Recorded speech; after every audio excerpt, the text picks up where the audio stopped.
Close your eyes now and take a slow, calming breath. Let your thoughts soften and allow yourself to drift gently into a world filled with candlelight, quiet corridors, and ancient magic that hums through stone like a memory wrapped in enchantment. Tonight, we return once more to the halls of Hogwarts, but not to follow spells of glory or feats of daring. No, this journey is slower, softer, an evening tale that winds gently through forgotten places, beneath floors walked by thousands, and behind doors no longer remembered by name. This is a story of quiet mystery, of whispered legends passed through generations, and of a place hidden far beneath the castle's foundations, where old magic waits in silence. They are called the Cursed Vaults. You may have heard them spoken of in passing, in bedtime stories whispered by older students, in half-joking warnings from prefects, or scribbled in the margins of ancient journals. Some say they hold treasures, others dangerous enchantments. But there is another story, a quieter one, that the vaults were not built to trap or to tempt, but to preserve something ancient, something tender, a magic that once bound the founders to this place, not with power or pride, but with purpose. And tonight, under a sky soft with stars and a castle humming with history, one curious soul will stumble across a key, not one made of gold or silver, but of understanding, of wonder, and of the bravery to listen to what others have long forgotten. If stories like these bring warmth to your heart, if you find comfort in soft magic and slow mystery, then I invite you to journey with me.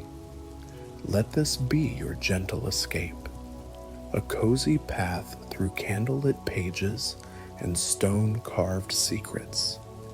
And if you find peace here, feel free to like, subscribe, and follow the soft magic wherever it leads. There are always more doors to open, or secrets that reveal themselves only when you're ready to see them.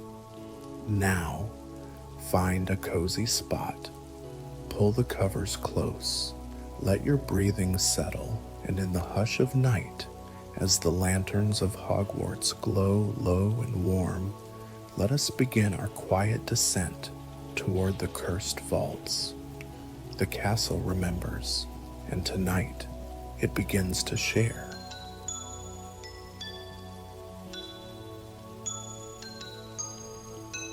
Her name was Isla Greystone, a fourth-year Ravenclaw, with a quiet curiosity that often wandered further than the boundaries of textbooks. Isla wasn't known for causing trouble, nor for winning house points with flashy magic. She was the type of student who sat near windows during study hour, who noticed the dust on old portraits, and who remembered the names of ghosts that most others had forgotten. She had a fondness for the obscure, not just in her reading choices, which tended to drift toward titles like Whispers of Wandless Wonders and Structural Enchantments in Ancient Architecture, but in her general way of noticing things.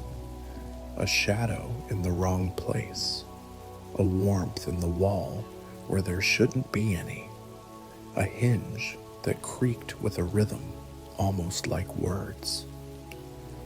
Isla's favorite place in Hogwarts wasn't the astronomy tower or the Ravenclaw common room, though she liked both.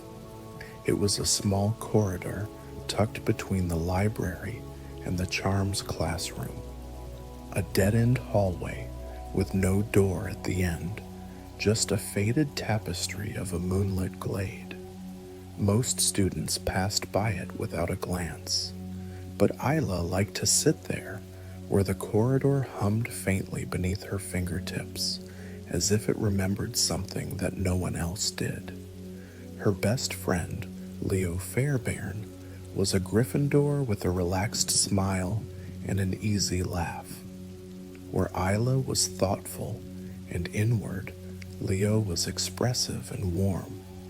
He never minded when she paused mid-sentence to write something down, and she never minded when he went off on long tangents about magical creatures or Quidditch plays that she only half understood. They balanced each other. Leo had once said that Hogwarts felt like a storybook with chapters no one finished reading. Isla never forgot that. The two of them had spent many quiet evenings in the library, often not speaking, just sharing space. On certain nights, when the stars seemed to press against the windows, Leo would nudge her with a grin and whisper, "So, what's the castle telling you today?"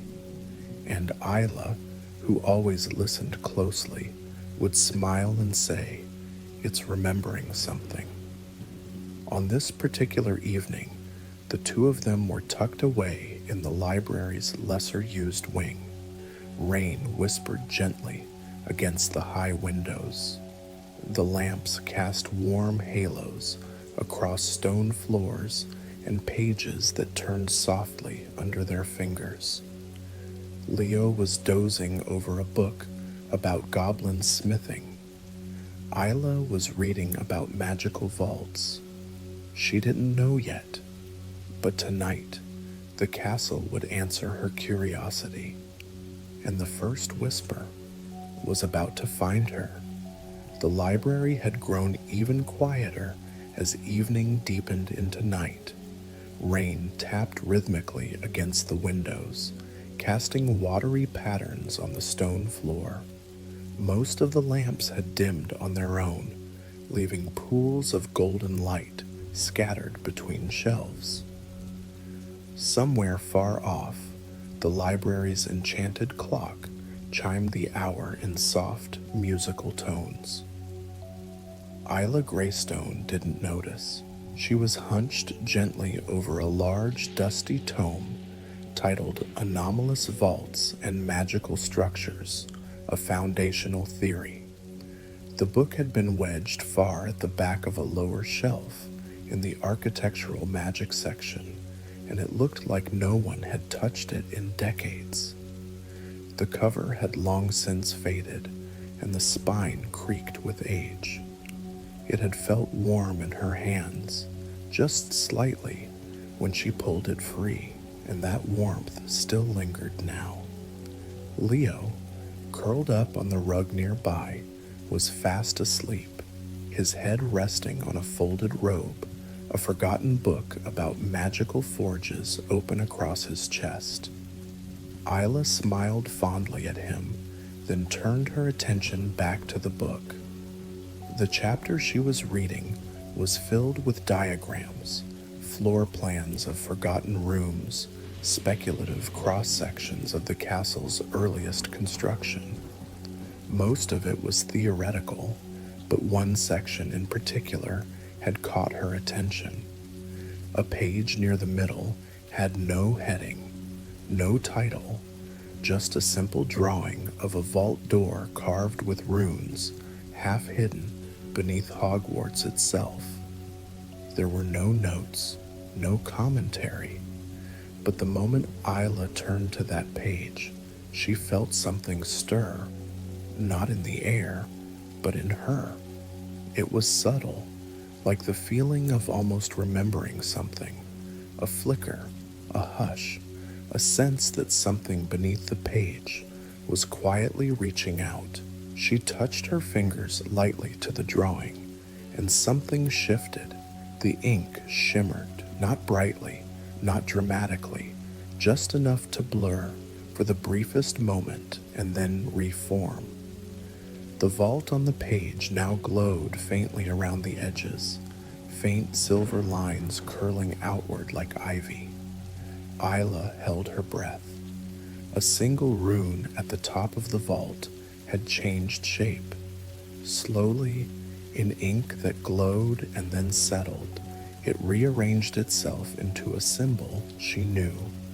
It was a Ravenclaw rune, one used in old house spells. It meant memory. She blinked. A moment later, the air near the book grew warmer, like someone had lit a gentle fire beneath the pages. She glanced toward Leo, who was still dozing peacefully, then looked back to the book and saw something impossible. The ink around the drawing began to lift, rising slowly from the page like threads of smoke, forming soft lines in the air above the book. They curled upward and outward, drawing a shape she recognized only from very old maps, a section of the castle's lowest levels. Not a ghost, not an illusion, something between a map and a memory. The lines settled midair, suspended like a charm in perfect stillness. Isla reached forward, slowly, and tapped the center of the drawing. The air shimmered, and with it, a single word whispered, not aloud, but inside her thoughts. A voice not her own, ancient, gentle. Seek. She sat back, breath caught in her throat. The word echoed, not loudly, but with purpose, the kind of word that doesn't vanish, but waits. The shimmering lines began to fade, slowly folding themselves back into the page, which now looked exactly as it had before, still aged, still quiet, but different, touched. She closed the book carefully and placed her hand on its cover. The warmth had grown stronger. Just then, Leo stirred beside her and blinked open one eye. "You've got that face again." Isla looked at him. "What face?" "The one that says you've seen something the rest of us forgot to notice." She smiled faintly. "I might have." He sat up slowly, rubbing his eyes. "All right, go on then. What did the castle tell you?" She hesitated, then opened the book again, flipping gently to the marked page. It looked perfectly ordinary now. No glowing ink, no floating symbols, just a sketch of a vault. But the feeling remained, like a melody humming just beneath the surface. "I think I found something," she said quietly. "Something old, something it wanted me to see." Leo leaned closer, studying the page. "What kind of something?" "A vault," she said, "a very old one, and I think it's connected to Ravenclaw, or maybe all of the founders." He tilted his head. "One of the cursed vaults?" She nodded. Leo sat back, thoughtful. "Aren't those supposed to be a myth? The kind of thing people talk about in common rooms to scare first years?" "I don't think they were meant to scare anyone," she said softly. "I think they were meant to be remembered." The words hung between them, calm and steady. Leo looked at the book again, then smiled. "All right then, if this is where the castle's leading us, I'm in." She met his eyes. "Are you sure?" "I always am," he said with a shrug. "You know I trust your sense of magic." She closed the book and gathered it gently into her satchel. As she stood, the rain continued to fall softly outside, and the library seemed to exhale around them, as though something hidden deep within its shelves was grateful, not alarmed, not angry, just grateful to be seen again. As they left the library, their footsteps echoed gently across the stone floor. The castle around them seemed warmer, more awake. The torches along the walls flickered a little brighter, and as they reached the end of the corridor and stepped into the Ravenclaw stairwell, Isla heard the word again, whispered like a lullaby, into the edges of her mind. Seek. She didn't know what she would find, only that the castle remembered and it had decided she was ready.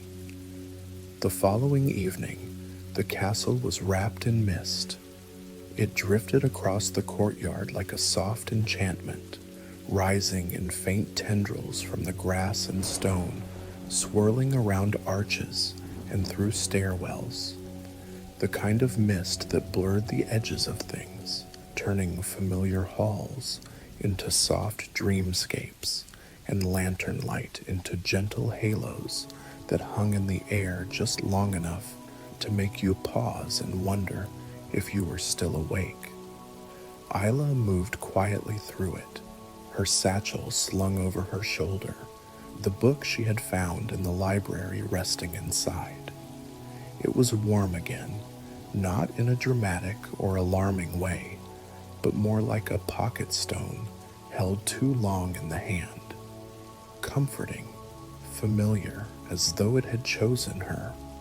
Leo was waiting in the hallway near the Ravenclaw common room, hands in his pockets, eyebrows raised. "You're late," he teased, though his tone was more curious than annoyed. "I had to wait until Madame Pince stopped prowling," Isla said with a quiet smile. "She guards that library like it holds her soul." "Maybe it does," Leo replied. "I wouldn't be surprised if she's secretly part portrait." They walked together through the quieter parts of the castle, their steps echoing gently on the worn stones. It was late enough that the corridors were empty, save for the occasional ghost gliding by, humming to themselves or muttering about misplaced gloves. The mist clung to the windows, softening the moonlight. Isla led the way, following the memory of the map that had floated from the pages the night before. She hadn't been able to reproduce it. No spell, no whisper, no tracing had brought it back. But she could still feel the path. It pulsed in her thoughts like a compass she didn't need to hold. They passed the charms corridor and turned down a spiral staircase that wasn't commonly used, the kind that students only wandered into by accident during their first year. The air grew cooler, the light dimmed.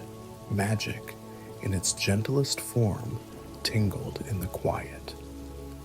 "Do you feel that?" Leo asked, slowing his pace. Isla nodded.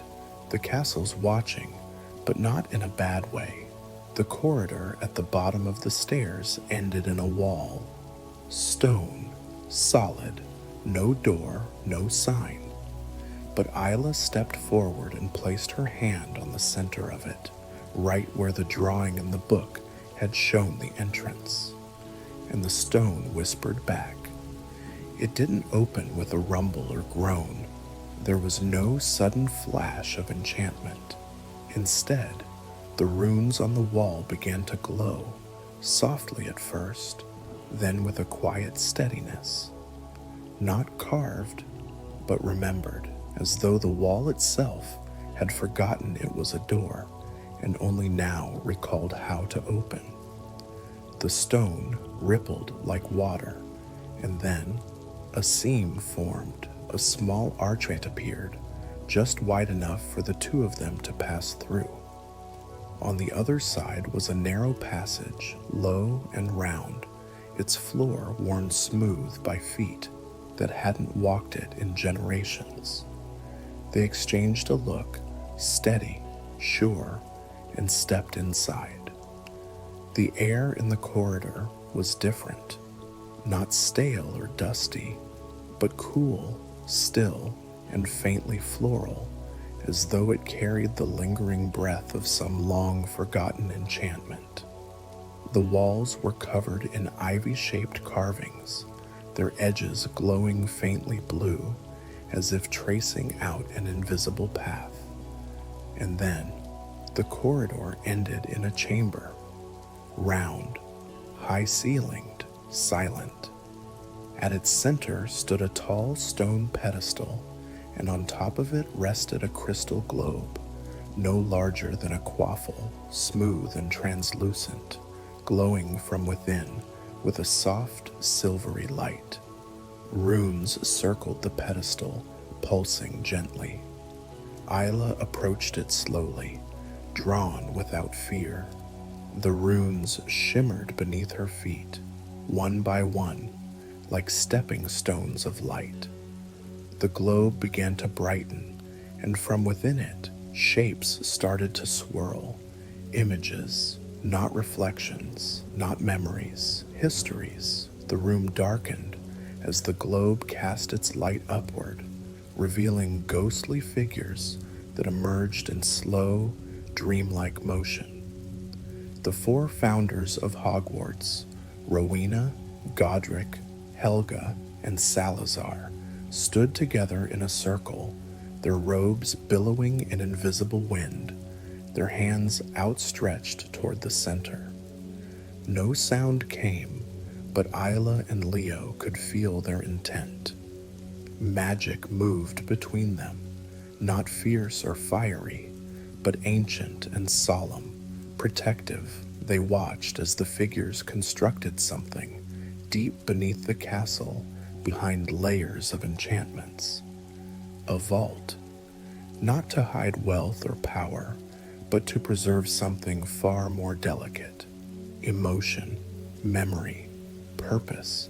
As the vision unfolded, other figures appeared, students and teachers from long ago, some joyful, others grieving, each one stepping forward and placing something unseen into the vault: a thought, a feeling, a piece of themselves, not cursed, but entrusted. The magic that protected the vaults had become misunderstood over time, feared, but the intention had always been pure. And then the final image appeared, a small book, worn, with a raven on the cover. The same book Isla had found in the library. As the image faded, the glow of the crystal dimmed, the room softened, the air stilled. Isla reached forward and touched the globe. It responded with a single pulse of warmth, and then a whisper like the one she had heard before, but this time clearer. The vaults are not meant to be opened by force. They are meant to be remembered. Leo let out a quiet breath. That's what this is, isn't it? A vault of memory, of understanding.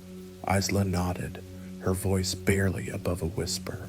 And we were never meant to take anything from it, just to witness it, to carry it forward. They stood there for a while longer, letting the peace of the room settle over them like a soft enchantment. The kind that asks for nothing but presence, the kind that stays with you.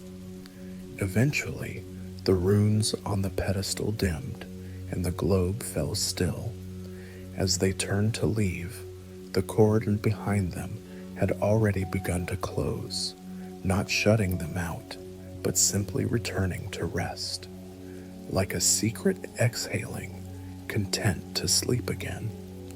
Back in the quiet of the upper halls, the mist had thinned. The stars shone faintly through the windows. The castle was calm, and somewhere deep beneath their feet, the vault glowed softly in the dark. Not a curse, not a trap, but a memory, patiently waiting to be remembered again. In the days that followed their quiet visit to the hidden chamber beneath the castle, Isla and Leo walked through the halls of Hogwarts with a new kind of awareness. They weren't louder or more watchful, not in ways that anyone would notice, but something in them had shifted. It was as if the castle, with its endless corners and secrets, had opened a soft door, not to danger or legend, but to trust. And they, in turn, had chosen to walk through it with care. The book Isla had originally found remained warm to the touch, even after being closed. Its pages sometimes changed when opened. New entries appeared, almost like whispers woven in ink. Some were written in faded cursive, others in simple, blocky print. All of them offered reflections of feelings, observations, memories that had been laid gently into its pages over time. One evening, seated in their usual quiet corner of the library, Isla opened the book and found a message that hadn't been there the night before. It wasn't signed, it wasn't addressed, but it felt personal. There are 5 vaults, only one remains awake. The others still sleep, hidden beneath time. Each responds to a different kind of understanding. Not cleverness nor power, but kindness, truth, and a willingness to remember. Beneath it was a simple symbol, a spiral formed of stars. Leo leaned over her shoulder, eyes scanning the words. So, there are more. Isla nodded slowly. But they're not unlocked. They're asleep. He frowned thoughtfully. Do you think the vault we saw was meant for us? Or did it wake because we were ready to listen? I'm not sure, she whispered, her fingers gently tracing the spiral, but I think we're supposed to follow the thread. That evening, they began to explore, not with maps or spells, but with attention, careful attention. They walked familiar paths slowly, pausing at spots others rushed past. A painting of a night sky they hadn't looked at twice before now shimmered differently when they passed. A stone bench near the Transfiguration courtyard hummed softly beneath their hands, only when both of them sat in silence. A corner of the owlery held a single rune, visible only at twilight. Each clue was quiet. Nothing shouted, nothing demanded. And yet, the castle whispered. They followed the spiral, not a physical one, but a feeling that seemed to guide them toward moments of stillness, of recognition. They kept a journal now, its pages had filled with notes not of what they found, but how it felt to find it. The corridor near the potions classroom felt warmer tonight. A ghost passed through me and whispered, "Not yet." When I stood in the east tower and closed my eyes, I remembered a dream I hadn't had yet. It wasn't logical, it wasn't linear, but it made sense in the quiet language of Hogwarts. One morning, they found a narrow passage they'd never seen before, just beyond the tapestry of a sleeping wolf. The entrance was too small to be a proper corridor, and yet when Isla stepped into it, it expanded slightly, as though stretching in response to her presence. The walls inside were covered in etchings, student names, initials, tiny carvings of stars, moons, feathers, even hearts. Some were centuries old, some looked almost new. Leo ran his hand along the stone and whispered, "This is a memory vault too, isn't it?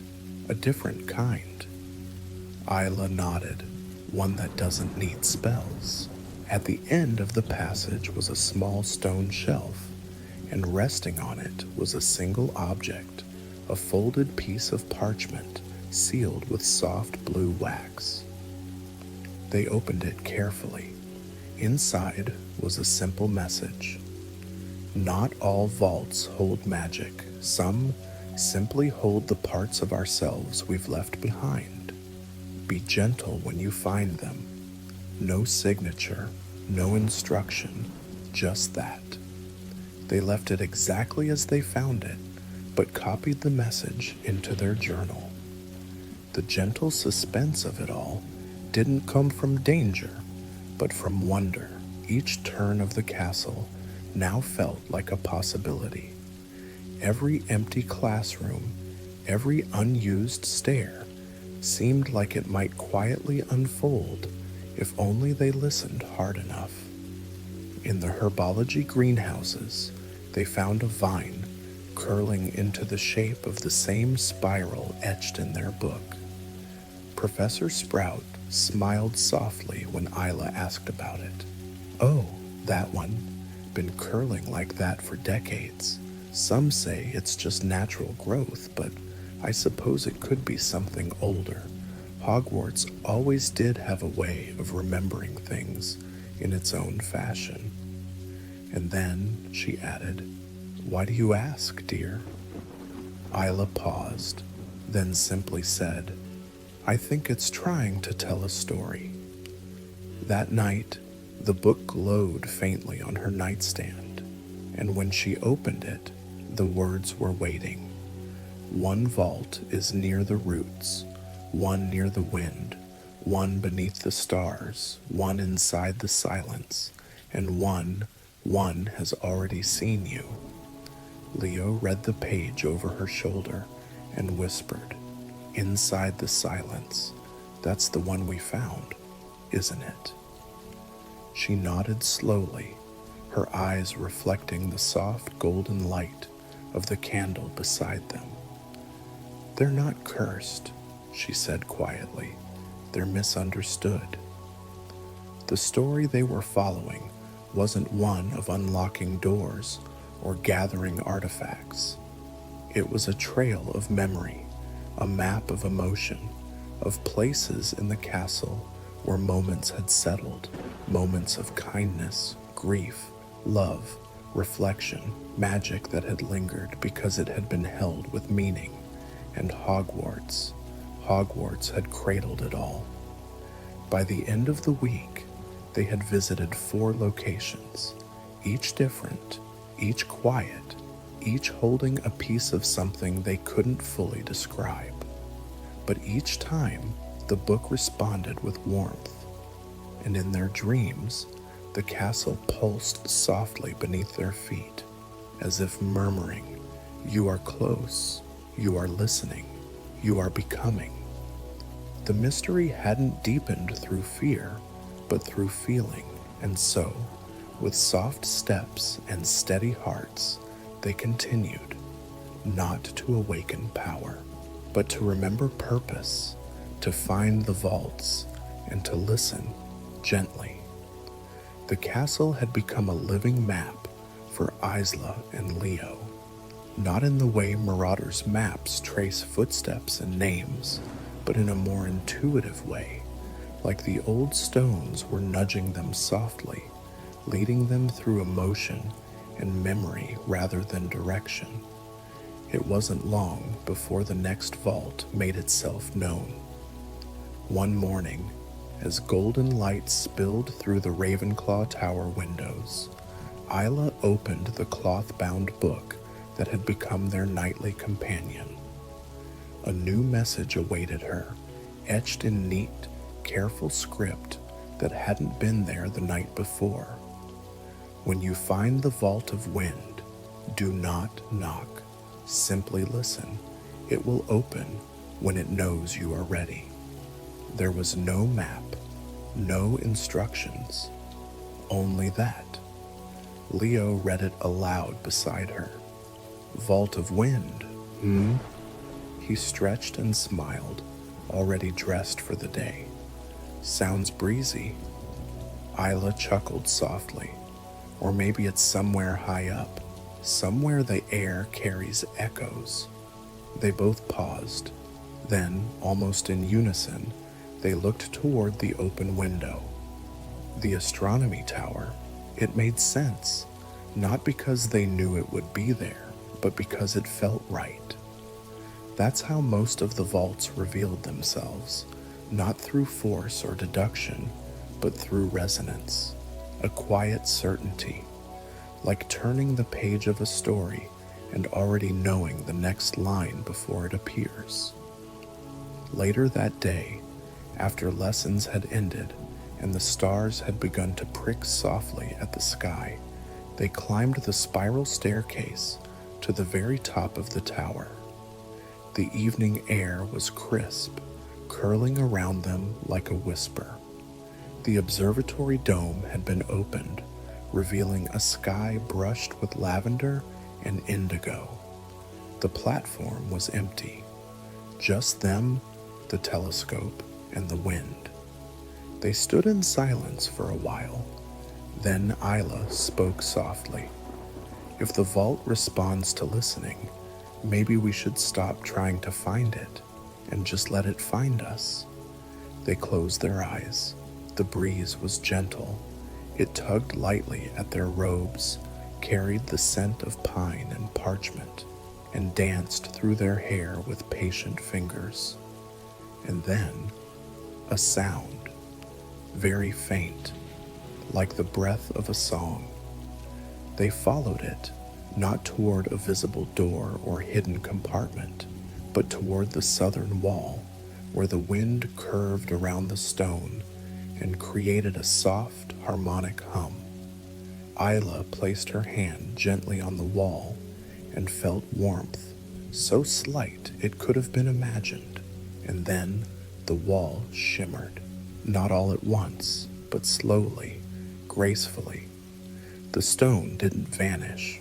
It softened, blurred, and then opened inward, revealing a narrow stair spiraling down into shadow. They descended together, the stairwell lit only by the occasional flicker of blue light embedded in the walls, pulsing gently like a heartbeat. The steps were smooth, worn by time, and the air grew warmer as they moved downward, carrying not dust or dampness, but a curious sense of memory.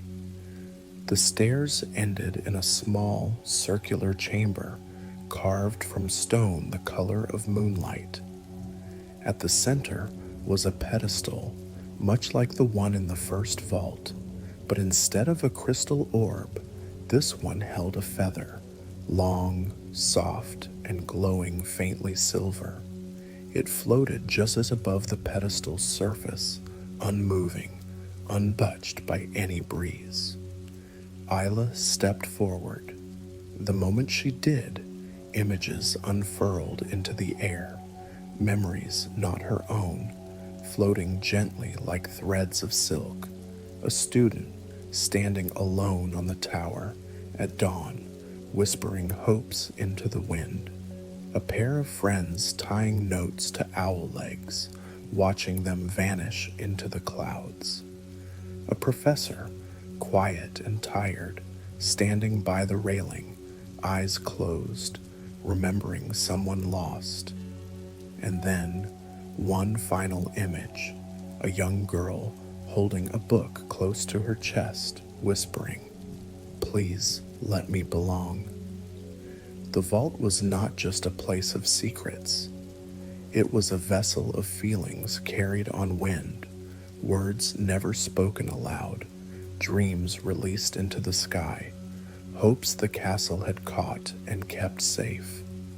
Isla stepped beside the feather, and the pedestal responded with light. A soft voice, calm and ancient, echoed gently around them. "To listen is to carry is to care. You may leave nothing, but you may take the understanding." Leo reached out, and for a moment, his hand hovered over the feather, but he didn't touch it. Instead, he looked at Isla and whispered, "I think. The choice here is whether we try to take from this, or whether we let it change us." She nodded, and that was the choice. They didn't need a prize. They didn't need proof. They sat in the chamber for a long time, listening, just listening, to the wind that had once carried someone's whispered wishes, to the stillness that asked only for gentleness, to the castle that remembered what everyone else had forgotten. When they finally rose and left, the stair behind them closed with a soft sigh, like pages being turned slowly, then resting shut. Back in the tower, the sky was deeper now, speckled with stars. The breeze tugged once at Isla's cloak, playful and soft. She looked over at Leo. "We don't need to open them all," she said quietly. "Just understand them." He smiled. Maybe that's the real purpose of the vaults. Not to be solved, but to be felt. They left nothing behind. They took nothing with them, except understanding, and that the vault had given freely. The path to the final vault began not with a discovery, but with a decision. It had been several days since Isla and Leo had visited the Vault of Wind. Since then, the castle had grown even quieter for them, as though it too was pausing, watching, waiting. The book had not revealed new words. No new pages had turned. The spiral they had been following seemed to have completed itself, but something in Isla's heart said there was still one more place to visit, one more vault that had not yet stirred. She had been dreaming of it, not vividly, not in images, but in feelings. In her dreams, she would walk down stone corridors and find herself standing in complete silence. No echoes, no whispers, just a stillness so deep it felt like a memory before sound was invented, and always there would be a door. It never opened, but it always seemed to expect her. That evening, as clouds hung low and soft over the castle, Isla found Leo waiting near the base of the grand staircase. He had that familiar look on his face, the one that meant he already knew where she needed to go without her saying it. "I think I've found it," she whispered. He smiled gently. "I was hoping you'd say that." They didn't speak as they walked. The castle seemed to sense their purpose and made the journey easy. No shifting staircases, no flickering lanterns, just a calm path that led them toward the lower dungeons, far beyond the potions classrooms, where most students never wandered. The stone walls grew darker here, not grim, but ancient, familiar in a way that felt bone deep. Their footsteps slowed instinctively. The air grew still, and then they reached it. An archway stood ahead, carved from gray-white marble, barely wide enough for one person. Its keystone bore a single rune, one Isla recognized not from books, but from her own dreams. It meant stillness. There was no door, no handle, just an invitation. Isla stepped forward first. Leo followed. They entered a round chamber lit by no torches, and yet not dark. It was filled with the kind of silver glow one finds in dreams or just before dawn.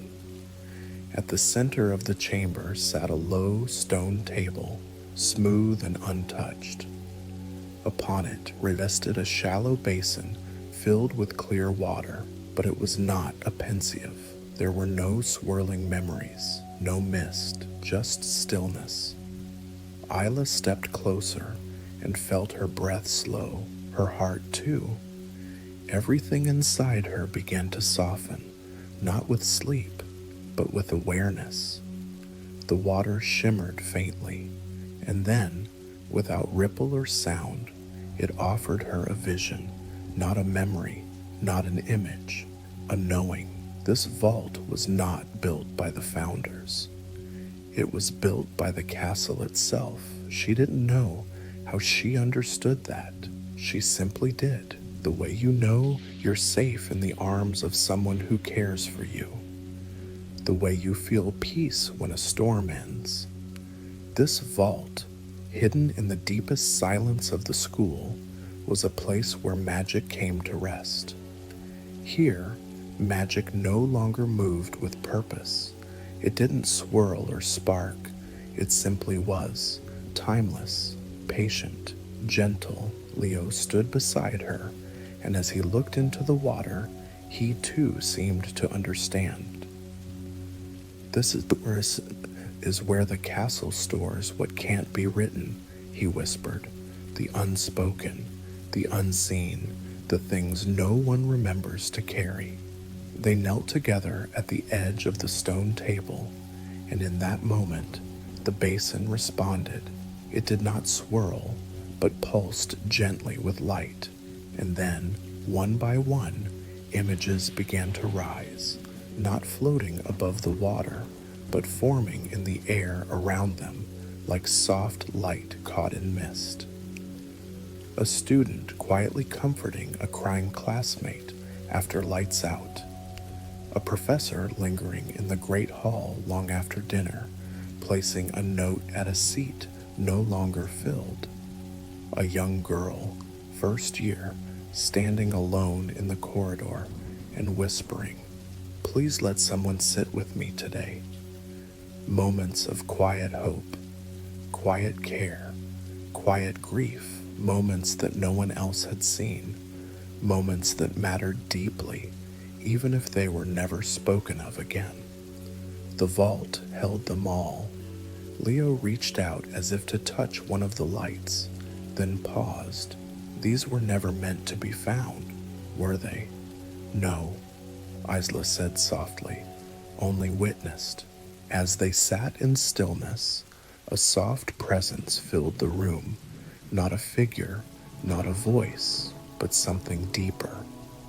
As if the castle itself had come to rest beside them, not as teacher or guardian, but as friend. And then, in the final moment of silence, one more light appeared before them.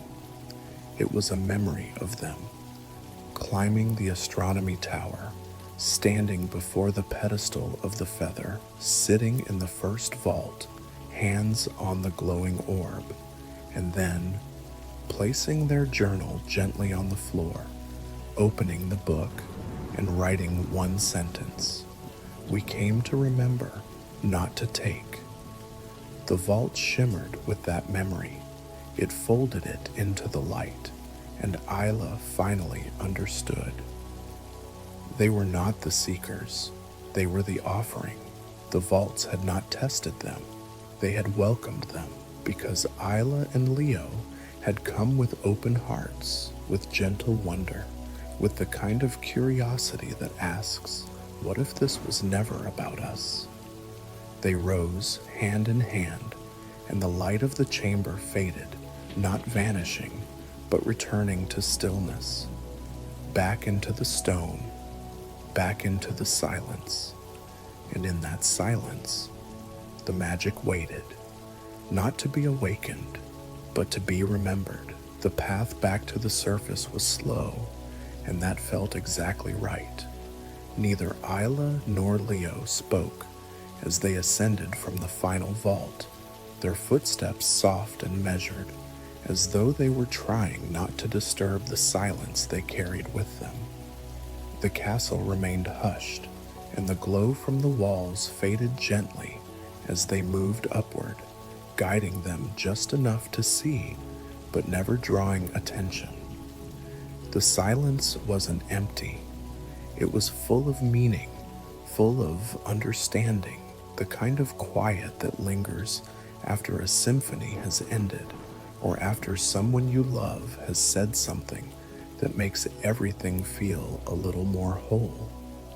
When they finally reached the upper levels, the castle welcomed them back with the same quiet grace it had shown them all along. The moonlight spilled across the corridors like silk, and the paintings slept peacefully in their frames. Even the staircases seemed content, unmoving, as if the very structure of Hogwarts understood that their journey was now at rest. They stopped near one of the tall windows in the charms corridor, the one with the vine-carved stone ledge that caught the moonlight just so. The night air flowed gently through the open crack, cool and refreshing. Leo leaned against the frame, eyes turned upward. I keep thinking, we didn't really solve anything. We didn't cast a single spell, didn't open a treasure, didn't find anything we could hold. Isla stood beside him, quiet for a long moment. Then she replied softly, "No, but we were trusted. That feels like more than enough." He turned his head to look at her. "Do you think the vaults are closed again?" She shook her head.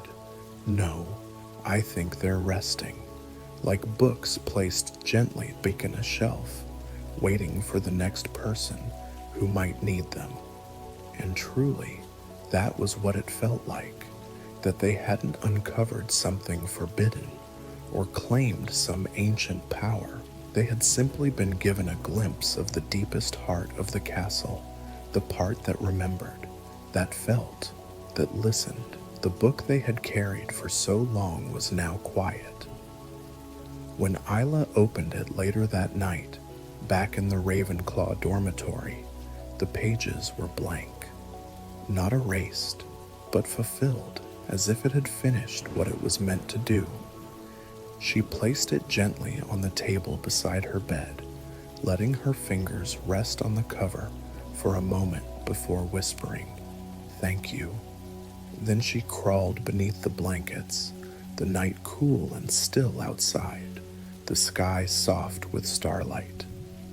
And in the silence, she did not feel alone.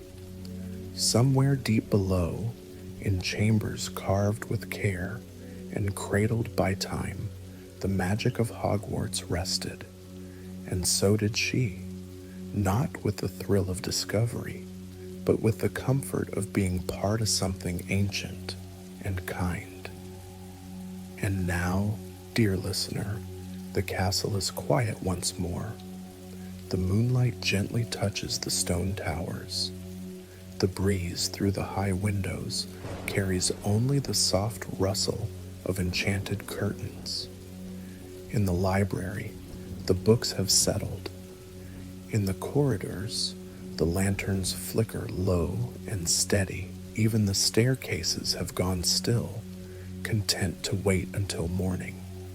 Somewhere deep beneath the foundations, beneath classrooms and chambers and echoing halls, the vaults sleep again, not locked away, not hidden in fear, but resting, peacefully, patiently, like a memory that doesn't ask to be remembered, but smiles when it is. And above them, Isla sleeps, beneath her blankets in Ravenclaw Tower, the book resting quietly on her nightstand. Leo sleeps too, his dreams filled with soft winds and old stone and a glow that doesn't fade.